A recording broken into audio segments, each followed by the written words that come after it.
setting this up. I'm grateful to be here. Vivek Shandas, he, him, his pronouns, and Portland State University, Northeast Portland resident, and somebody who's lived in Portland for about 16 years continuously. So not very long, given that this land was occupied for thousands of years with very different quality of air that was breathed, that was part of our ecosystem here, provided for by the abundance of green space that the indigenous communities stewarded for millennia. And so part of what I'm hoping to talk to you about has some to do with mapping and tools, but really has a lot to do with kind of intentionality behind doing these types of mapping exercises, data exercises, and really kind of navigating some of the complex landscapes that we're currently negotiating in terms of challenges of, like the video you saw in relation to where we live and the quality of the air we breathe and the potential health implications that has for our for not only ourselves, but our families, as well as the people we care about. And so the challenges are considerable. And if you watch the news this week, then maybe you were affected by the fact that a mapping exercise recently occurred and essentially showed that more people were dying of degraded air quality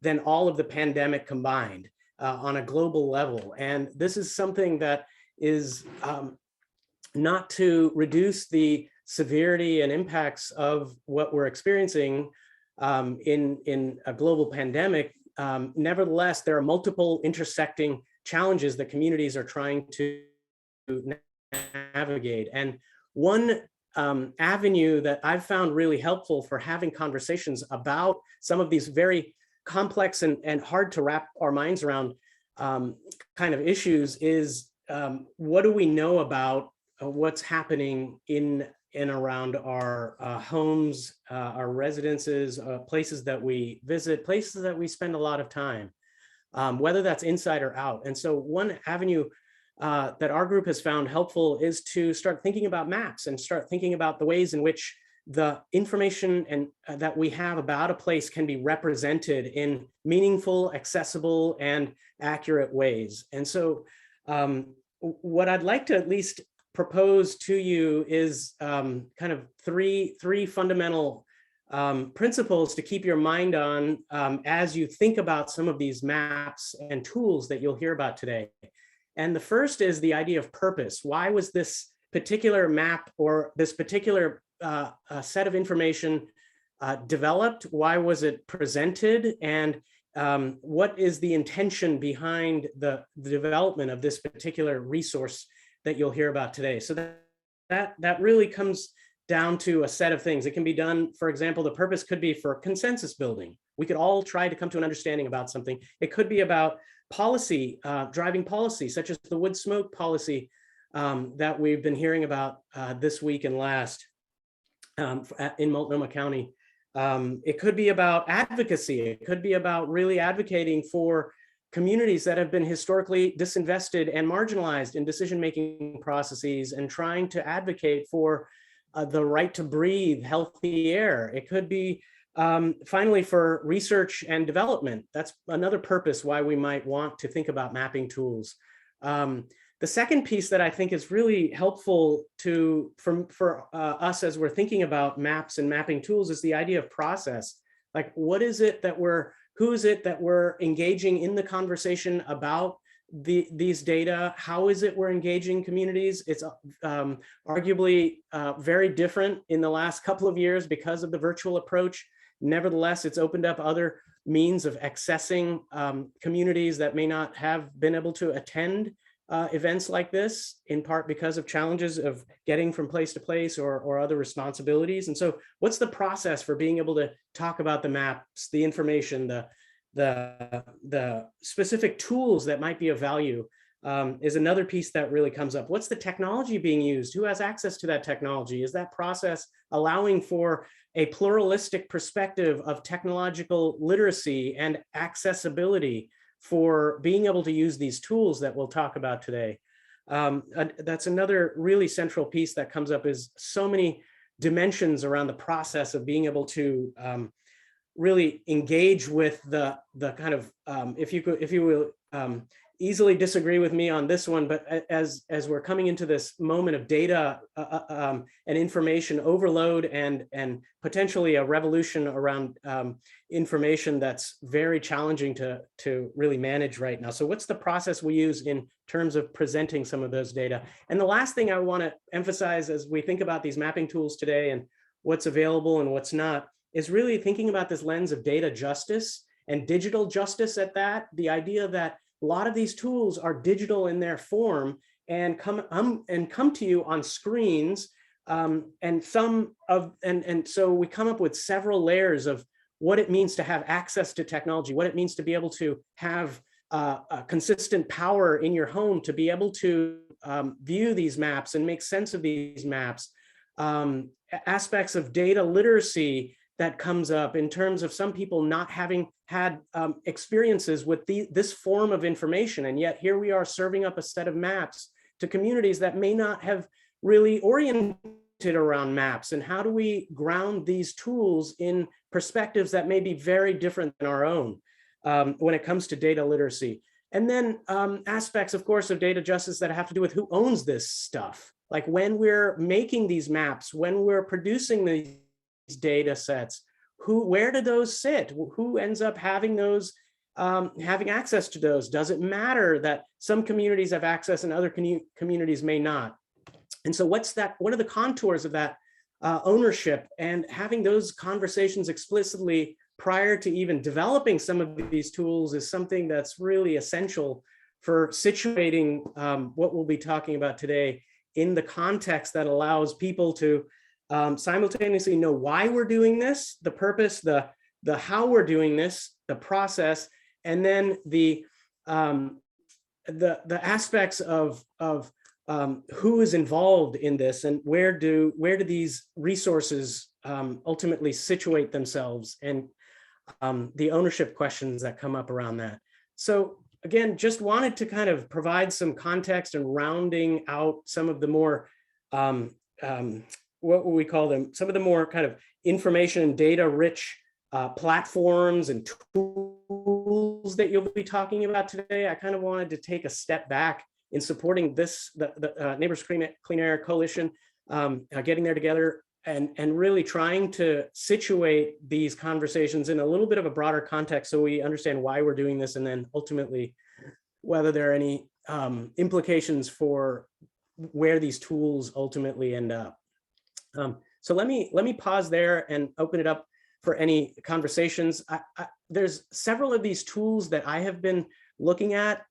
For example, I'm sharing my screen now of a tool actually that is called the Enviro Atlas. You might be bringing this up. It's an interactive map that the EPA poured literally hundreds of millions of dollars into creating this map for the country. And it's and my read on it, based on these principles of purpose, process, and justice, it really, it was developed by a lot of folks who had incredible access to environmental data. And my read on this was really that it was a platform that started with the presence of data rather than a platform created with the purpose of trying to address specific challenges in society that groups would want to orient around. The idea here in my read was, let's throw every bit of data into a platform and we'll let communities decide how to use it.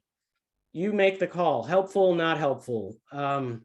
Another one, Cal Enviro Screen. This one I've been following very closely. There's a bill in Oregon legislature to do something similar to this right now, of developing an environmental justice screening tool in Oregon, and Cal Enviro Screen is an attempt, and its purpose was really to try to provide some information for policy development that's focused on environmental justice concerns around the state of California.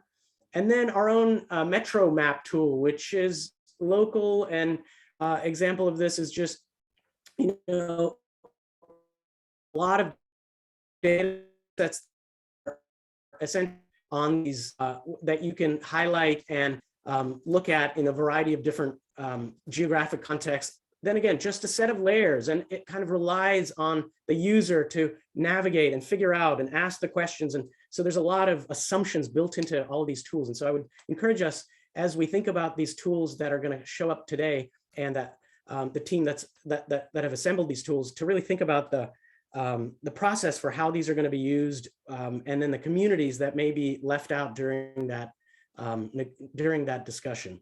So I'm going to stop there. I'm right a little over time here, I think, and or if I still kind of have a little more, I would just open it up to questions and be quiet for a little bit.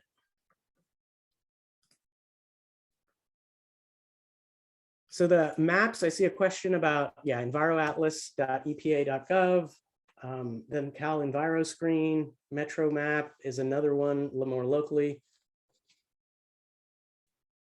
Other questions, thoughts, reactions? I'm trying to provoke you a little bit with this idea of, grounding data in these ideas that we have to all agree to prior to even doing some of these. Not a new idea by any means, though one that I feel is often left out of the conversation when we're talking about data and tools and maps and such. Yeah, feel free to unmute yourself, or if you go click on reactions, it's close to the end button. You click on reactions and you can raise your hand as well. Thanks, Eric. Feel free to unmute yourself. Hey, Vivek, this is Eric Main. I'm a environmental public health research analyst at the Oregon Health Authority. Hey, we're also looking really closely at the California Healthy Places Index as to look at disadvantaged communities. Have you had a chance to take a close look at it? I have. In fact, I was working with some folks in LA, the city and county of LA, who brought my attention to this early on, and it's interesting because the only thing I have had a look at it, and if you're asking me to share my thoughts, I'll give you one quick one. In that, health data putting health data in online tools is just a real conundrum for me constantly. In part because we're seeing some patterns, though. If we're looking at a neighborhood or if we're looking at a smaller geographic region, it tends to be really difficult to make any meaningful distinctions with it because the geographies tend to be relatively large. Though looking at it on a statewide level, like OHA might, it would potentially be a valuable tool for being able to look at potential disparities that are playing out, health disparities that are playing out at a state or even kind of regional level. So I think it could be of really value depending on how the questions and the purpose that it's built around. Okay, great. Thank you for your input. Yeah, we're still, looking for, other state partnerships to evaluate how statistically relevant some of the concerns they have are with life expectancy at birth. Right. Eric, yeah, I don't know. Yeah, I have some more to say, but I just want to pause. I'll be reaching out. Okay, great.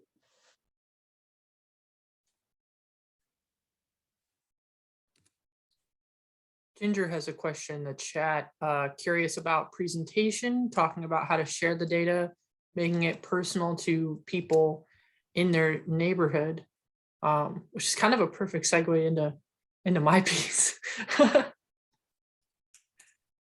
That sounds great, Micah. I turn it over to you then. I mean, I think that sounds really a very important question.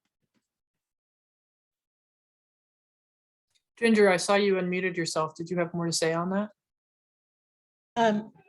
I just wanted to say thank you. It really feels to me like there's a lot of data out there, and like the best thing I've seen so far is the video you just showed with Asia. And I think we need to bring that kind of information, that personal kind of information, that maybe on your block, there's 20 people and at least 4 people on your block are having difficulty breathing because of the air quality. That kind of data to me is what will bring it home to people who are going to go, oh, I need to pay attention to that. So that's what I'm asking. That was just my thinking.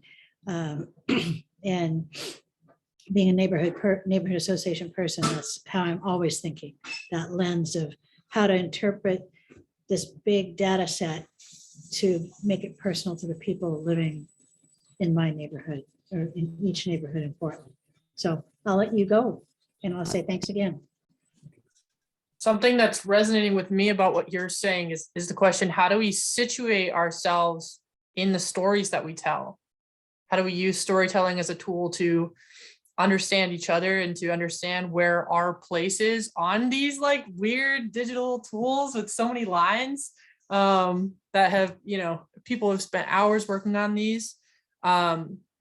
I'm very happy to see a lot of NCA's Purple Air Monitor Network members in this call today, because all of us have been participating with a map, the Purple Air map specifically, that's designed to track diesel PM 2.5.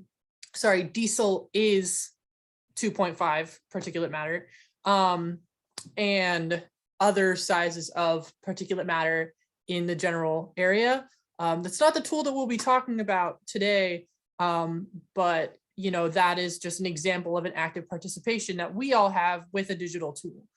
The tool that I'll be talking about today and kind of walking us through how to use and why to use it is the whatsinourair.org tool, which was created by Neighbors for Clean Air and was created by Metro and also the city of Portland and Portland State University together. So I'm going to share my screen. And I know that in previous meetings where I've shared this tool, one of the main things is just like the literal and the Mapping Action Collective. Thank you, Kristen. A lot of different groups went into creating this tool. I'm going to be talking about the specifics of like how to use it, what your fingers are going to do and what you're going to do with your mouse, because sometimes I've made a fool of myself presenting this map. So it starts off with an informational page, and it talks a lot about, there's a lot of like really digestible paragraphs on this page, starting with we all have the right to breathe clean air, which is a strong statement. And then pressing the bottom, scroll down to continue. This is excellent information that you can share with your communities to talk about the impact that diesel has on our health and the sources that it's coming from, why we're focusing on off-road equipment, and which vehicles are required or not required to meet diesel exhaust standards. There are also some really cool videos on this page, like our Breathe Oregon Collaborative and Hi, I'm I hate that. I hear that sound all the time. Hi, but Lucia. My friend Isabel and another I example live in of a Portland. storytelling video that you could use by similar to Asia's. And then this is actually a map of its own, tracking off-road sources specifically for diesel particulate matter, which is pretty cool. And then to scroll up, you press one of the 4 keys. This bar doesn't do anything. So you have to go with your Oregon. arrows. So now to move into the tool itself. So this gives you an understanding of what you're looking at. They've provided accessibility from the get-go in the information. Welcome to NCA's Potential Diesel Impact Tool. So this number in the corner represents the total square footage of the permits shown. So what this is tracking is construction permits that are taken out in your area in a metered distance from a location. It also describes the distribution of permit types and the relative diesel impact of those permit types. And it says here, the heart of the, oh, I can't highlight it. The heart of the tool's functionality is to type an address or a name of a point of interest into the search bar, and that the search distance and time period can also be changed. And then here at the bottom, the methodology and the algorithm talk about the assumptions and processes used in the interpretation of the City of Portland construction permit data. So it's awesome that they have all that right there. Those are the instructions on how to use this map. One thing that I found is because I'm on a laptop, I actually cannot, it's more difficult for me to read this. It's pretty small. So I would recommend using the, you know, I continue to use this because it helps me with the flexibility of being able to look at this page. So the date, sorry, not the date, the address that I currently have dialed into this potential diesel impact locator is Rigler School in Cully. We set up an air monitor there in collaboration with the Columbia River Slough project. And the intention was to set up more diesel understanding in Cully in relationship to, you know, the construction that's going on, tire fire 5 years back, 8 years back, and also their proximity to different major highways, as well as the airport. So as you can see, these are all range of years 2010 to 2021. And now I have all 3 different types of, these are the, shoot, what's the phrase? If I click on one of these, potential diesel impact, PDI, potential diesel impact, this will actually tell you what was built there and why it was built there. So if I didn't want to see things from 2010, I could just scroll over and see things just from the past 2 years, what's been built in the past 2 years. I think this tool is useful because, for example, I rode my bike to Rigler Elementary. While I was riding my bike, my route was disrupted by a construction project that made me put my mask back on so that I could breathe while I was riding. I didn't know what they were building, but I knew that the idling equipment and whatever they were working on was having an impact on my lungs at that point, especially because I was breathing heavier from exercising.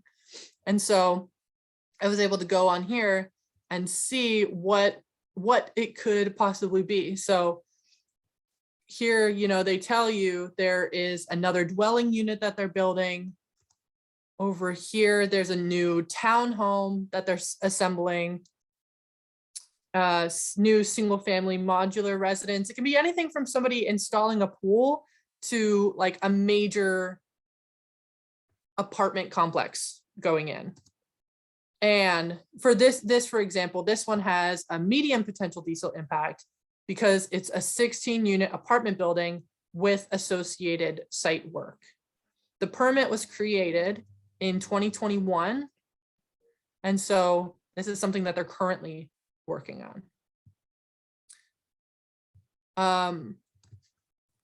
I don't have another address set up, but I will say that, you know, I can see as far as 1,500 meters from this location. So I can actually see the entire Cully neighborhood if I chose the correct placement, if I wanted to move it around so that it was somewhere where, you know, I had seen a lot of construction happening or I had sensed a particularly bad smell.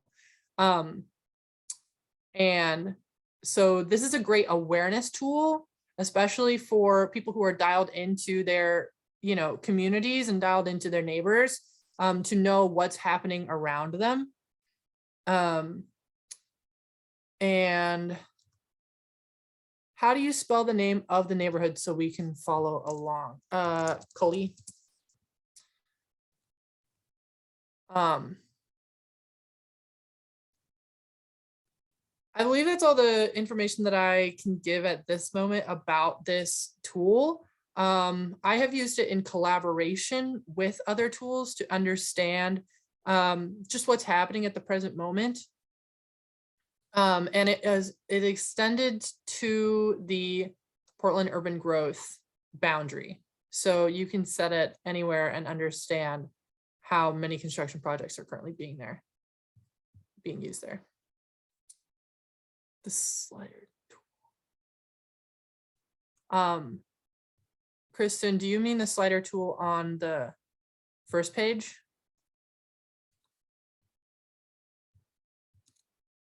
Yes. Okay.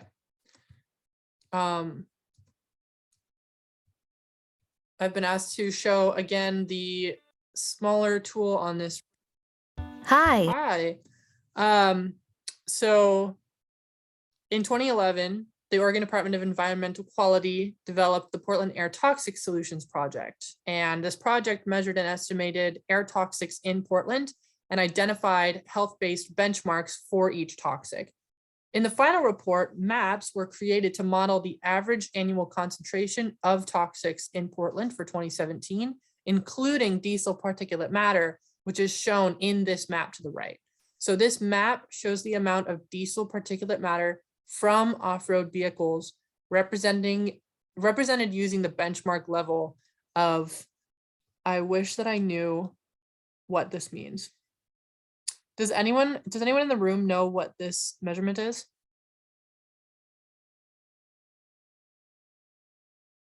UG over M3. It's micrograms per cubic meter, I believe. It's been a little while. Thank you. Micrograms per cubic meter. That makes a lot of sense. To answer your question, Jenny, we are back on the issue page. Down about 8 slides to we need a statewide clean standard if you're following along on your own computer. So using the slider tool, we're seeing the estimated decrease in overall diesel particulate matter from off-road vehicle sources if all construction projects were completed using the final current Portland Clean Air construction requirements. The clean air construction requirements are currently voluntary and have only been adopted by a few public agencies. But by 2026, this requirements state that all construction equipment on site must be the cleanest available or have been retrofitted with a diesel particulate filter. So this map was created using data for Portland's construction fleet mix from DEQ's non-road study and EPA's MOVES model. It was used to estimate the decrease in emissions if all equipment was tier 4. And I'm gonna see if I can zoom in a little bit so that, nope, I don't know what happened. Oh, it just messed up, that's all. I was just trying to read the measurement, but. So that is at a publicly accessible free website, which is what'sinourair.org. And I check it every week or so just to see like what's around. You know, if I'm going somewhere on my bicycle, sometimes I make a habit of checking what permits have been taken out this year, so that I know like what might impact my breathing during my route. It also helps to know, you know, if I had asthma, it would help to know what permits I should avoid. The ones with the medium impact will have a higher health impact, and it'll exacerbate the conditions of my personal health. So I'm going to wrap it up. I'm wondering if anyone has questions at this time about the tool. And we'll also take questions at the end.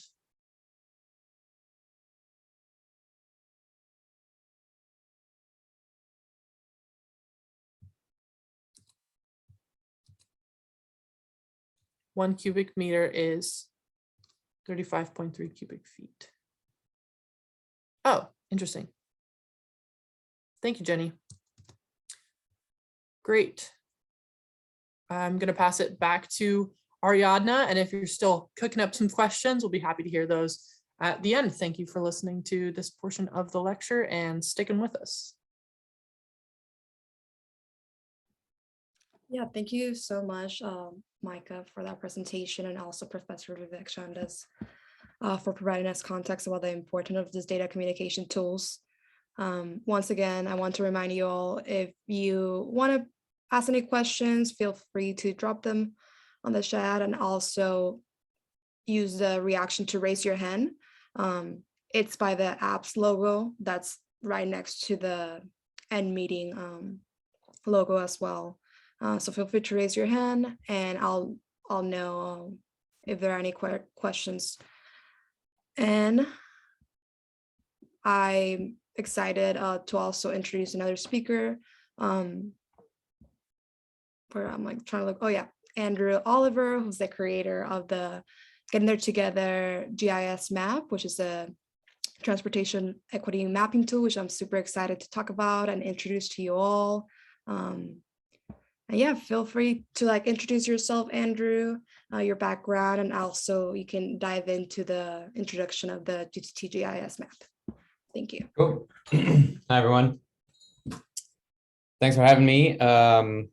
I missed the very beginning of the meeting, so I apologize. I had a work thing that kept going, and you know how those things are. But anyway, I'm really glad to be here. I'm a second year master's in urban regional planning student at PSU, and I created this map last summer as part of the Institute for Metropolitan Studies Community Recovery Fellowship, which was a bunch of internships that were organized through PSU for different clients around town. And yeah, so I mean, my background is like not really highly planning related. I spent a lot of time as a professional musician. I went to school at PSU for jazz about 15 years ago.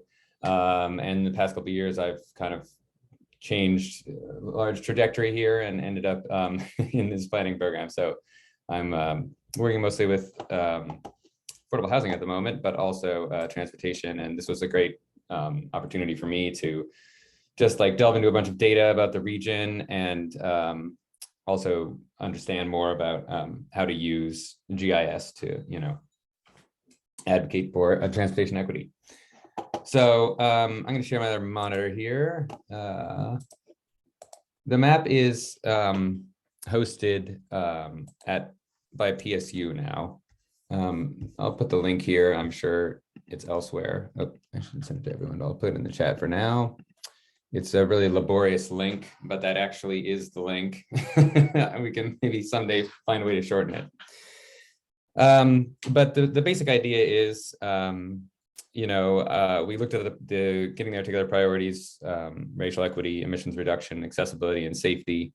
And, you know, over the course of a while, tried to refine this tool, which would kind of give a lot of different perspectives on, you know, really whatever people want to see that we could pull from all the regional data sources. And so this is just the introduction screen. And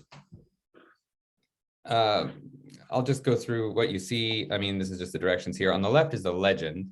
So this will basically, you know, update based on whatever you're showing, whatever you want to look at, whatever layer you've selected. And then on the right, there's all the layers. And there's so many that, you know, and I've spent a lot of time going back and forth on this with Kari and everybody, but just trying to, is it on the NCA site? It should be the link. Is it not working for you, Jenny? So I just get the same site I was on, the Neighbors for Clean Air. Huh. We need a statewide clean standard, a different page, but the same under the mapping tool on the NCA site. Is that where I'm supposed to be? No, it's a different link. I just I put in the chat right above your message. I'll add it again. Okay. Yeah. All right. So so there's a lot of layers, and we try to make them in some categories to you know, to conceptualize the way this is organized a little more easily. And you can kind of think of it as like top to bottom. And I'm actually going to start with the middle one because that's what comes up when you when you first open it. And so these are, I mean, all these are layers. There's so many layers that you're not going to want to see them all at once. You know, there's just like tons of stuff, and it gets really messy really fast. So the way it's really meant to be used is, you know, in small portions at once. And when you open it up, the available, you know, the ones that show up are these ones which have a check mark, just the transit network, basically. And that was where we wanted to, yeah, I will zoom in a second. That was where we wanted to really start, because a lot of the questions that we wanted to answer or be able to answer were based on transit service. And so there's, you know, rail, streetcar, frequent bus and non-frequent bus. And a lot of things are based on frequent bus lines, which are the dark blue, and non-frequent bus lines are the light blue. So, you know, as you can see, you can turn on and off all of these things. And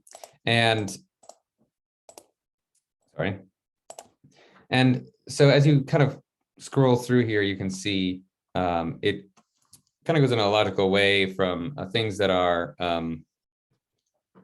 more concrete, and then sort of like concepts on top of them. I know this sounds a little weird, but you got transit centers, sidewalks, bike system is the greenways, you know, streets are here if you want to see the streets and the labels on the streets. So if you want to, you know, orient yourself based on street labels.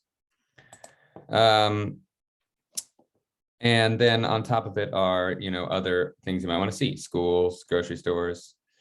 And so there's some larger data sets integrated in here as well. For example, the affordable housing locations. These will show you everything that's on the affordable housing inventory. And the little dots are the based on the size, number of units. You can click on anything in the map and it'll show you the data for that point. Or, you know, you actually can click on anything. You can click on the bus line, you can click on the school. I'll show you the name of the school, the address. So anything you see, you know, you can click on and get more information. So then we have like the bike town stations. There's some sort of more conceptual stuff, I suppose you could say, in this layer. These are transit stops that are more than 500 feet from a bike lane. So for example, you could combine this with the bike lanes, which we saw down here, wherever they are, sorry, Metro Bike System, okay.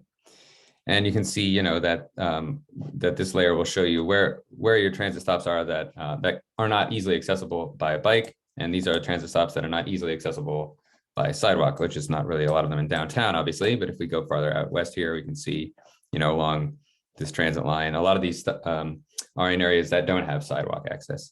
So you start to see that, you know, you can kind of answer a lot of questions using this once you sort of conceptualize all this stuff that's on here. And there's a section about crashes. So I'll just zoom out and give you a little view of this here. So I'm gonna turn these off. What's still on the bikes? Okay, so crashes, we have locations of bike crashes. And again, these are from the crash database from ODOT. So it's very extensive. You can click on any of them.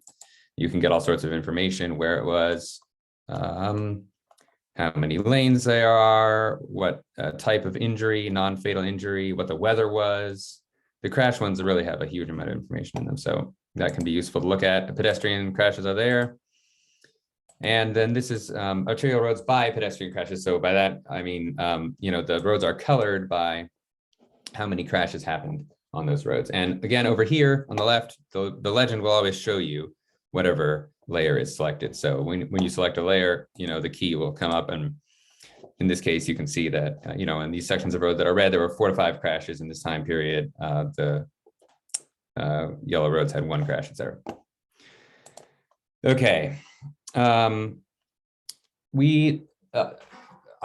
In talking with people involved in the coalition last summer, there was a lot of questions about to see if they wanted to be able to see the relationship between transit and employment in areas of town that they were exploring. And that was a little bit hard to figure out the best way to do. So this we got, a bunch of employment data from, I don't remember where, census, I guess, or no, it was like the state. It was from the state. And I just pulled out these 2 data points because it seemed the most relevant for the questions that people were asking. This is just like all businesses by number of BIPOC employees. And again, you can like click on these and it'll give you a number, but, and then there's like low wage jobs, which is defined as jobs paying $1,250 a month or less. And again, these show you like the number of jobs at these large employers. Small employers as well are in there, as you can see if you zoom in. So the idea here is just, people were asking a lot of questions about, access to transit and how much people were making, or, perhaps populations which have less access to cars and if they would be able to get around on frequent transit. So we tried to pull out some things that were useful. That one's a little dubious, but it's kind of the best we could do. Okay. So I'm going to mention now how this we're going to pause in case people have pressing questions before I go explain the top and bottom sections. Okay.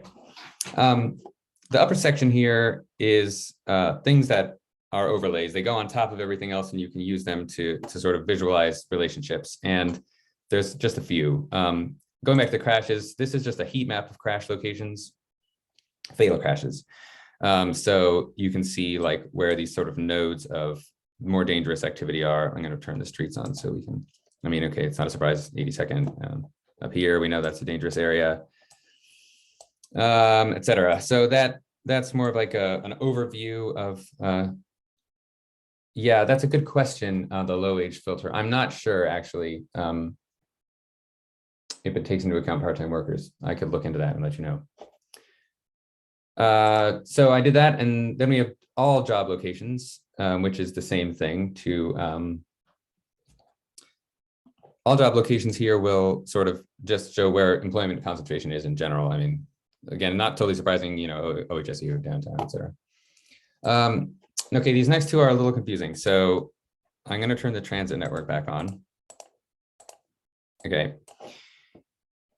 So what I did was to create an area that would show you where you could walk within a quarter or a half a mile to frequent transit. And at first I created this in a way that it would be underneath the other layers. And then some people asked if we could put it on top of the other layers so that, for example, if you wanted to look at, what schools were within this area, you could put this walkshed on top and then see which ones were grayed out, basically. So it's now there in both places, so everyone should be happy. It's above and below. And here in the overlay section, you can turn this on. Walkshed to frequent transit will sort of gray out everything which is within a quarter or a half mile of frequent transit stop. So like, for example, you can here find a school, which is not within that area. Walkshed to all transit will do the same thing, but with all transit, as the name obviously implies. So you can see this a little better if you zoom out. The grayed out of the white area there is, basically where the transit network is, and this is the frequent transit. Now, I'll point out that in the bottom section are the same things, but underneath the other layers. So it just depends on what you want to see and how you want to see it. This is the walkshed to frequent transit, but as you can see now, it's underneath the streets. So if you want to, look at crash locations or whatever you want to see next to it, you can have it sort of underneath or on top, if that makes sense. Let me know if that doesn't make sense. And again, it's all transit here and frequent transit here. So those are the overlays we have. Parks and green spaces up here just because it makes more sense to appear on top of things. Okay, and now the final section at the bottom is things that are more like census tract level data. So instead of like individual points of like where the schools or crashes or the things we've been looking at, jobs, these are by census tract or by census block group for the most part. I'm going to start at the bottom because of what I just said. Okay, so this is like population per square mile. It's just population density. You can see housing density. Then we wanted to pull out some sort of more displacement or oriented statistics. So this is the change in BIPOC population over the past 20 years. And again, over here on the left, you can see the legend. Blue are places with increases in BIPOC populations, and as you get more red, it's decreases. So it's the story we all pretty much know, like Central Albina, people moving out to Gresham and East Multnomah County. But there's other things that are sort of happening in the suburbs as far as increases in BIPOC population here too. So there's a bunch of these. You can explore them. We have some affordability things, households earning less than 30% of the AMI. And again, over here, I'll show you the percentage, the key, the legend. Severely cost burdened households spending more than 50% of their income on rent. So we've got the areas where that's the most prevalent. Change in home values, change in rents. These are all the same kind of things. So there's a bunch of this census data at the bottom. Then we have a zoning section. All the zoning is here, so you can just see it's a regular zoning map. But I also pulled out a separate layer of just multifamily and mixed use zoning if people want to see where density is allowed. Then there's some, and there was probably better data about this elsewhere, but I did plot a few EPA layers that are not particularly interesting, but they do show sort of slightly higher concentrations of diesel. And then just a couple more things. The Metro 2040 concept centers are just sort of employment areas that were highlighted in the last comprehensive plan.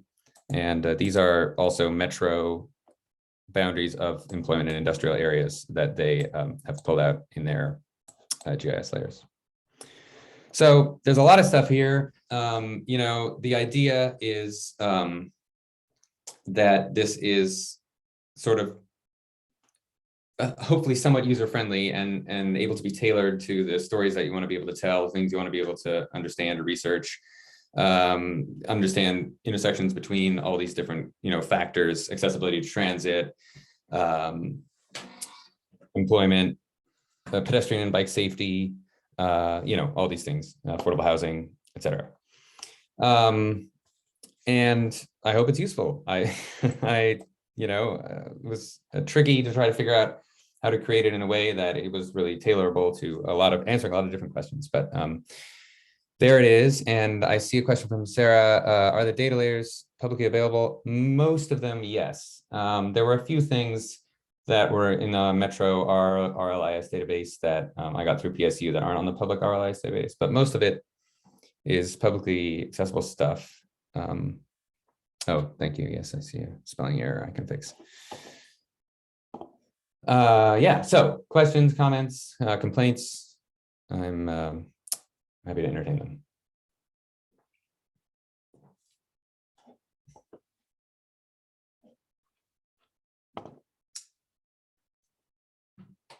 All right. Yes, how do you do this, Andrew? Do you have like is there some kind of software you enter the data and then it creates the map? Yeah, basically it's all done on ArcGIS is the name of the software. Yeah, ArcPro. And you like download CSV data or something? It's shapefile data.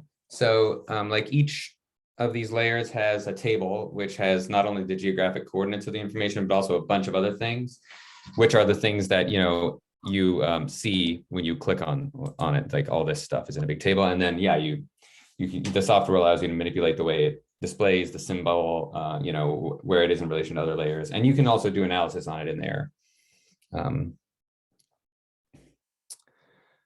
Okay, sorry, there's a few things coming in the chat here. There are 2 questions in the chat. I have found Remix useful for transit planning.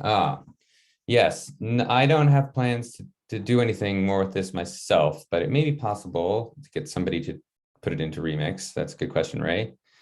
The transit stops are inner Southeast Belmont have bike lanes, yet populate when transit stops more than 500 feet from bike lane is selected. Yes, the transit stops more than 500 feet from a bike lane I probably should retitle it to actually, it was, based on the greenways, like the highest level of bike lane in the data. So there's like local bike lanes, and then there's like the neighborhood greenways. So these are actually based on the neighborhood greenways. I think that's why that happened. Yes, and I should update the label to read neighborhood greenways. I haven't refreshed the data. I did this all over the summer, so the data hasn't been refreshed since then. Maybe possible to do that at some point, but what's the best way to provide feedback? Well, you can email me, you can email Ariadna, or both of us. Yeah, that's the best way. Okay, Dr. Shandas, some of these data layers seem like they are on a spectrum versus on and off. Did you consider the idea that some variables could exist on a spectrum? Yes. Yes, that's a good point. I was, I don't have a great answer, to be honest. Yes, I agree. There's definitely things that are not so clear cut on and off. It was more of a question of like how to get all this stuff in here in a way that was commensurate with like my GIS abilities, to be honest. More than anything else, but that is, yeah, a great point that should be considered going forward. Are the data layers you're plugging in publicly available? Yes, most of them are publicly available, from Metro, Portland Maps, some different municipalities, PBOT, the census. And there were a few sort of Metro layers that I had access to through PSU. I don't remember exactly which ones they were, but there were a few of them that were available through the PSU Metro access.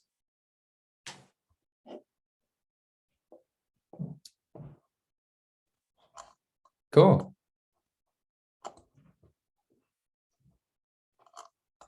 How long did this take to create? I think it was like 80 hours or something like that. Maybe not quite. Don't remember exactly. I did count the hours because it was an hourly thing, but I have a spreadsheet somewhere. I did it on a slow computer as well.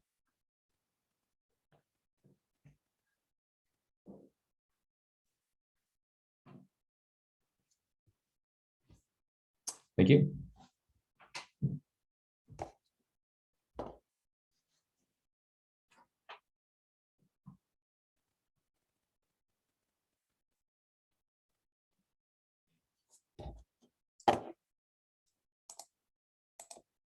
All right, well,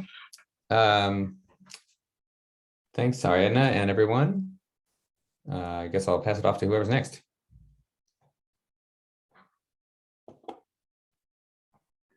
Yeah, thank you so much, Andrew, for that presentation. I'm gonna stop sharing the screen right now. Yes, I agree that I feel like the data is just so important and super helpful. And yeah, we have like 30 more minutes. We were just hoping to have kind of like a Q&A, and we can all, if you all feel comfortable, yeah, just ask questions and introduce yourselves, and yeah, figure out the tools together. Do you want to jump in, Mike, and add any other information? Yeah, this is just a time, we're all coming into this room with different levels of experience with digital tools, digital use in general, and especially familiarity with mapping. And so this is a time for anyone who's got some thoughts rolling around in their head to come off mute, say them out loud, have an open conversation.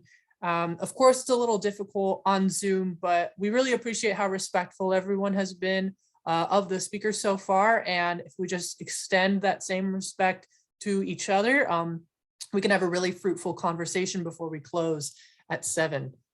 So we can hold a moment of awkward Zoom silence, which is one of my personal favorite things in the world, before somebody brave decides to kick us off with some thoughts.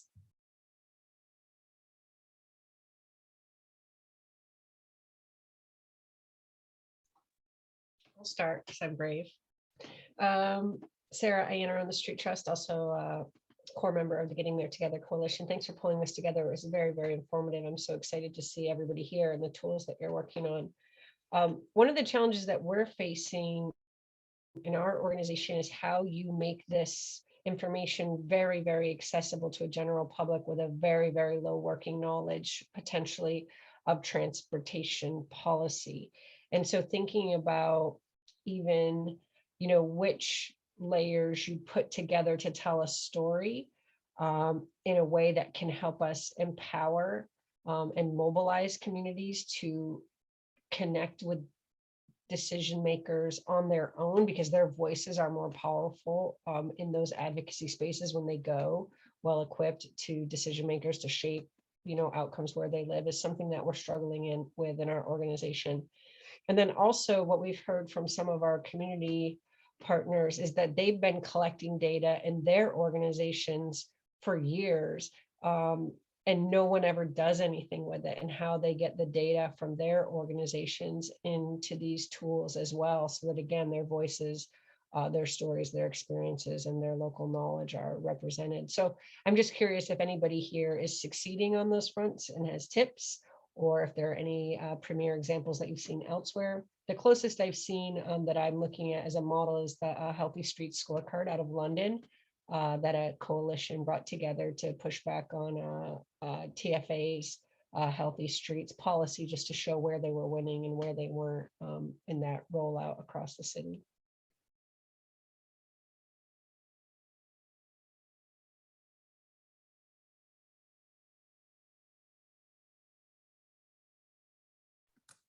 Does anyone have a direct response to Sarah, or can stack on their independent thoughts?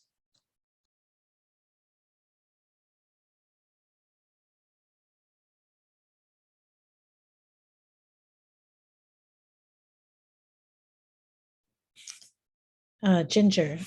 So Sarah, I think what you voiced was what I tried to voice earlier, that how do we get all this wonderful data and pull it together kind of either neighborhood by neighborhood or section of the city by, say, north or northeast or south or southwest, whatever.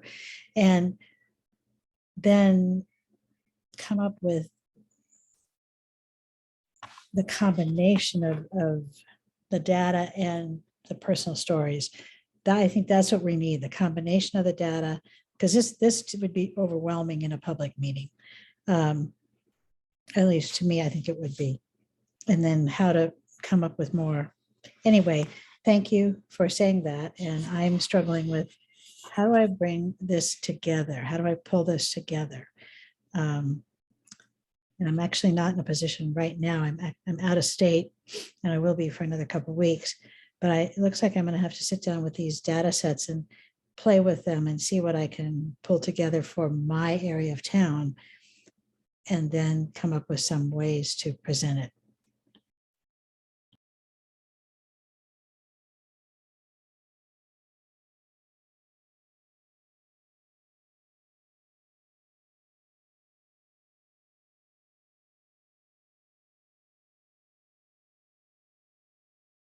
Yeah, I think it's a good question.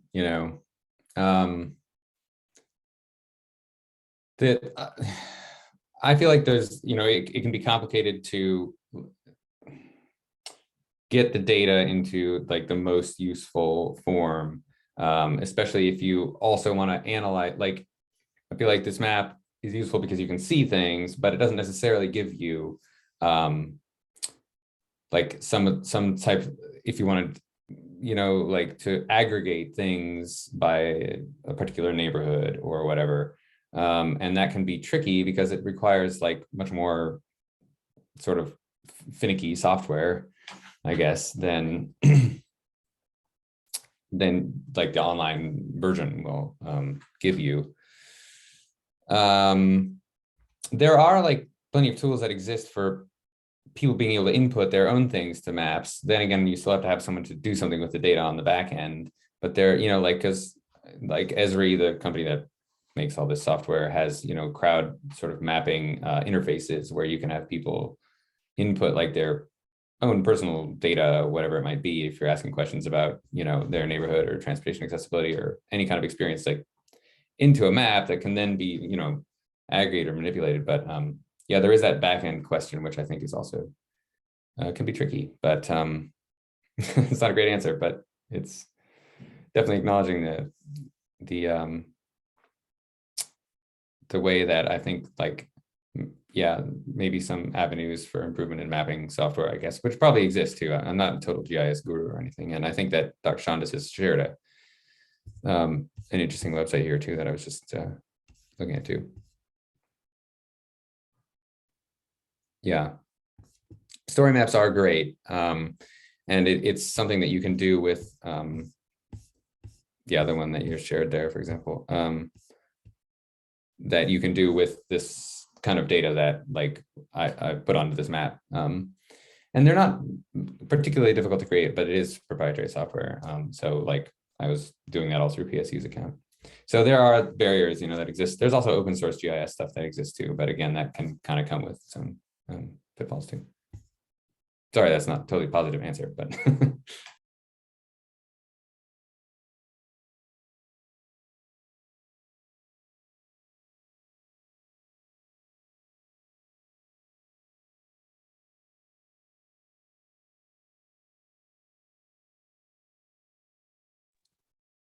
Vivek, would you be willing to come off mute and expand more on the ESRI story maps?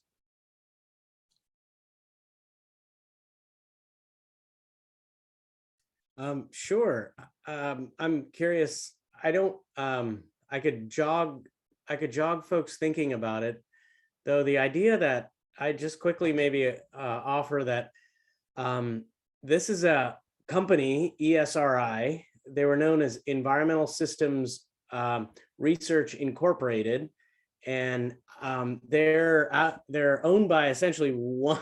They're owned by one person, Jack Dangerman.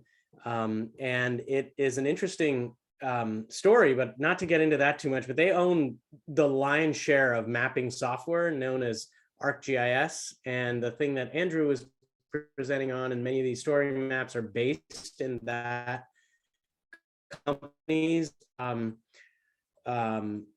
private company's system. And so I have some reservation. Well, truth be told, I have a lot of reservations about kind of offering up lots of data to a private company, and it lends itself to some challenges in terms of how the data would be used, who has access to it, and you don't know that when it's a private company that has, you know, tendrils everywhere. So if I suspend that for a minute, which I don't want to do, but if I suspend that for a minute, the surprising reality of the rapid kind of proliferation of these story maps has really caught me by surprise. I didn't know that. They were introduced no more than maybe about 3 years ago in an event that happened in San Diego as part of the conference, Esri's national conference, and they presented these, and they really took off. And so now what I'm seeing is groups that have access to Esri, like Portland State University has a site license to Esri.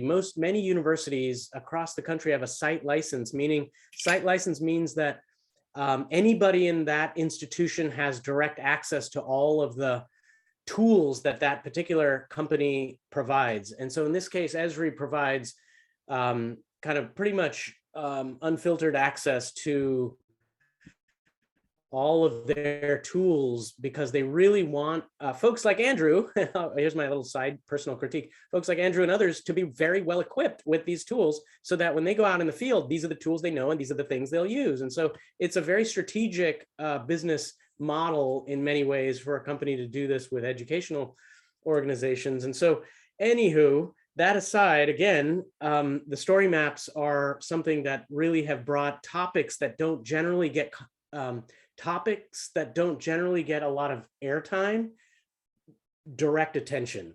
And it's been remarkable to me to see how, for example, the slow violence of redlining project and all the ways in which you collect vast amounts of narrative, qualitative data combined with the spatial data, how this platform allows for the very swift and not highly sophisticated level of like technical knowledge in order to be able to aggregate vast volumes of information about a topic. And that has really been, for me, very, it's been very insightful about how the idea of integrating the things that Ginger was bringing up. How do we take all this knowledge, and Sarah was mentioning in terms of all these data sets that are already out there, and then put them into a system that allows this kind of very large perspective to be brought out, and multi kind of layered perspective to be represented. And that to me has been really remarkable about the story map agenda. And so that's what I have to say, Micah. I don't know if you had a different idea of what you wanted me to respond to, but that's kind of the history and experience that I've had with story maps.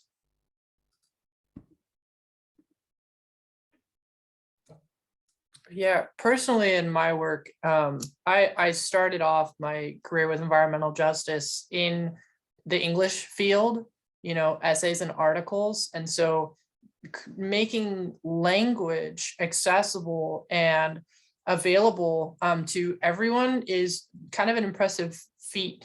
And especially when you have something like science and like coding, that are things that take multiple years to develop.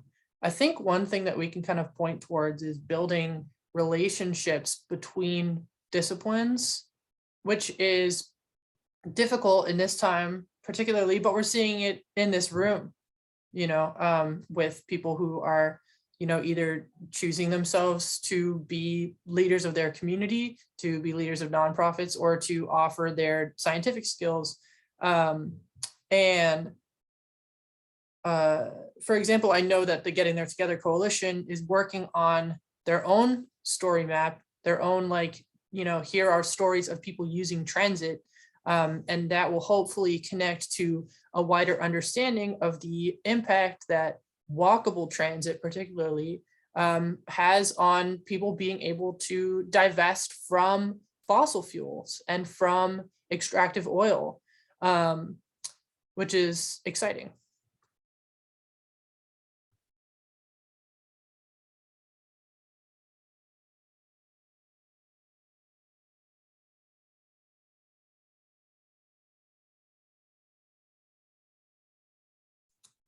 Just noting that everyone with their camera on has spoken.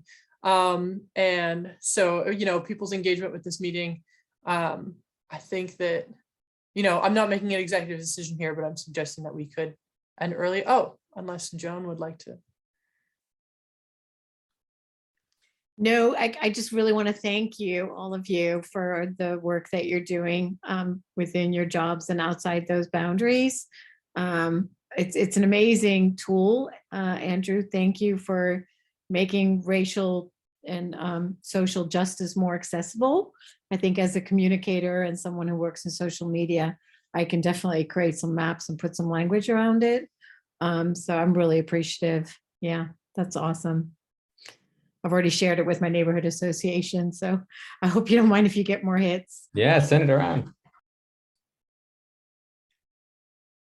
Just a quick comment, Micah, unsolicited, but we're going to see, my anticipation is we're going to see a proliferation of a lot of these tools over the next few years. And I would really love to see somebody in the region kind of develop, kind of lead or own a space where, or even curate a space, I guess is a better way of putting it, curate a space that allows these tools to be kind of sorted by topic and by kind of potential impact. And it just feels like something a lot of philanthropic organizations would be open to considering for creating that space. And I could see somebody really leading that effort in the region, because we will see a proliferation. For example, in the next 2 weeks, we're going, Micah was able to show a little diesel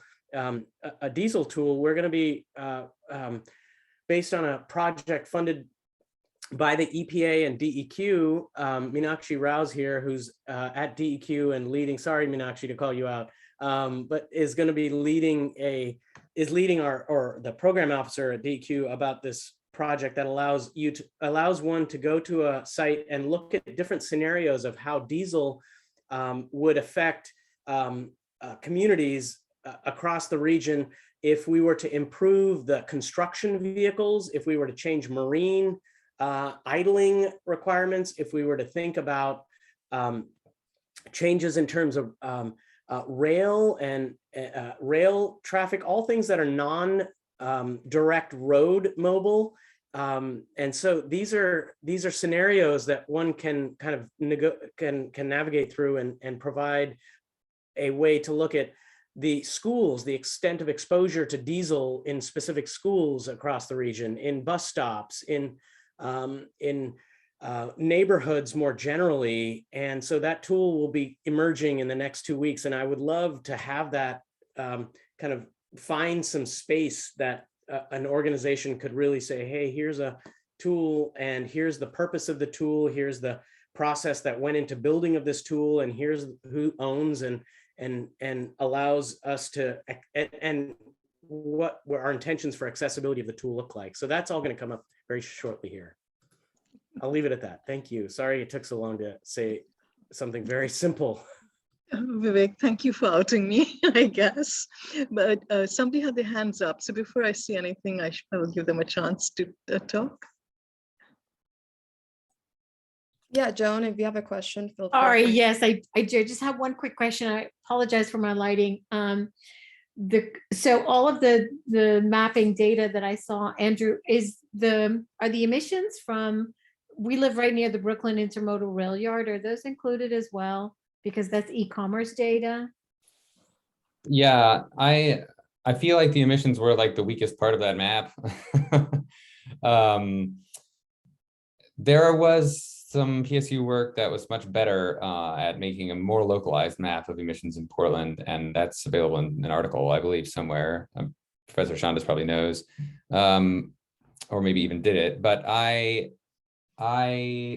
it was just the general EPA measurements, by census tract. So it's not incredibly specific, unfortunately. Those are the ones from 2018 or the last EPA data Yeah. I saw around the railroad. Yeah. That's what you used. Yeah. Okay. Yeah. Is there any possibility of getting it updated closer to at all? There's certainly the possibility of finding that some better emissions data to put on there. And I think that would be something to look into. I'm not like actively working on this map at the moment, but the coalition has access to the back end of it and through PSU, I believe. And I think it would definitely be, there's probably someone who has aggregated the emissions data, more locally in Portland, and it's probably even in a shapefile that could be put on there. So that would definitely be something we would do. Okay, I'll ask around. Thank you. Yeah, thank you. Sorry, I couldn't be more helpful. Joan, for emissions data or for actually air toxics data, NETA, EPA has, NETA does an analysis. So if you email me, I can I can give you the link to the NETA data for air toxics emissions. And DEQ will be putting out a fine particulate map pretty soon. We are working on that dashboard right now.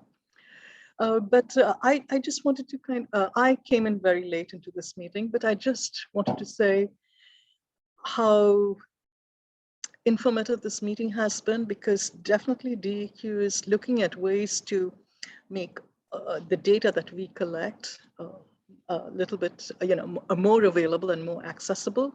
And so it has been really interesting to hear how the data is being used and what makes data useful, because we tend to be, very data focused, very analytical at DEQ, and we kind of do not put ourselves in the place of the viewer.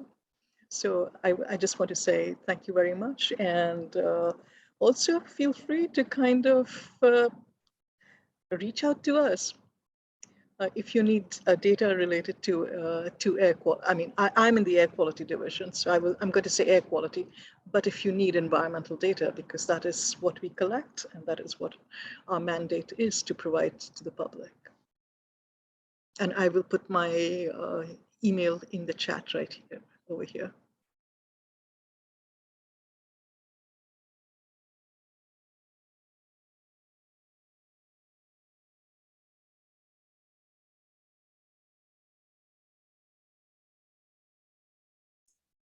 There's another question in the chat. What would you see as the best way to provide access for communities for these digital tools?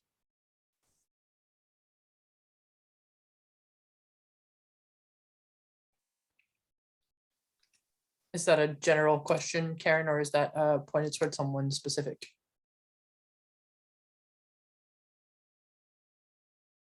Just a general question.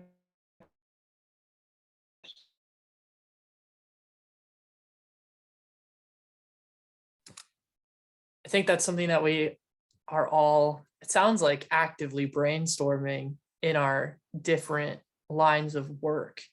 You know, whether it's one-to-one communications and then spreading things out like a network, like the purpose of this meeting, for example, like this meeting is one vessel that we're trying to answer that question, taking people through it step by step. But the mass of digital tools, like Vivek was talking about, in my mind, like the most useful for digital tools would be a digital library, or even to connect with physical libraries and say, can you keep a list of digital tools? Kind of bring that into the physical realm. That would be pretty cool. Forming some kind of relationship with institutions that are already focused on public information, that are already focused on the distribution of science and data and urban planning and development to people who are participating every day in these systems and don't have the language to explain it.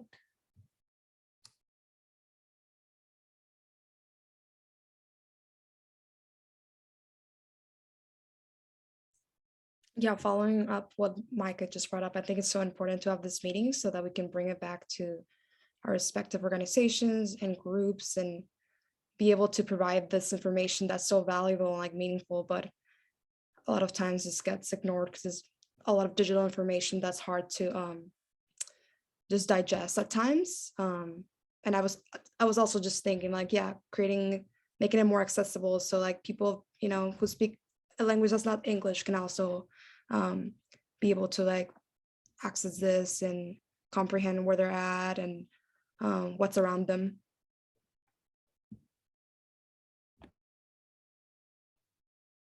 Any other thoughts? Feel free to unmute yourself or raise your hand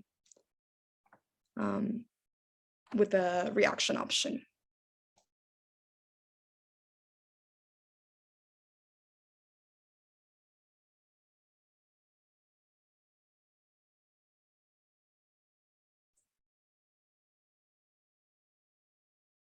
If there aren't any other comments, I just want to thank you all so much for coming, and to all our speakers. This has been a very valuable conversation. And also I will send you all data communication toolkit. So you have access to all the links that have been shared today, and feel free to share with your respective groups. But yeah, thank you all so much. And yeah, looking forward to more of these conversations. Have a good one.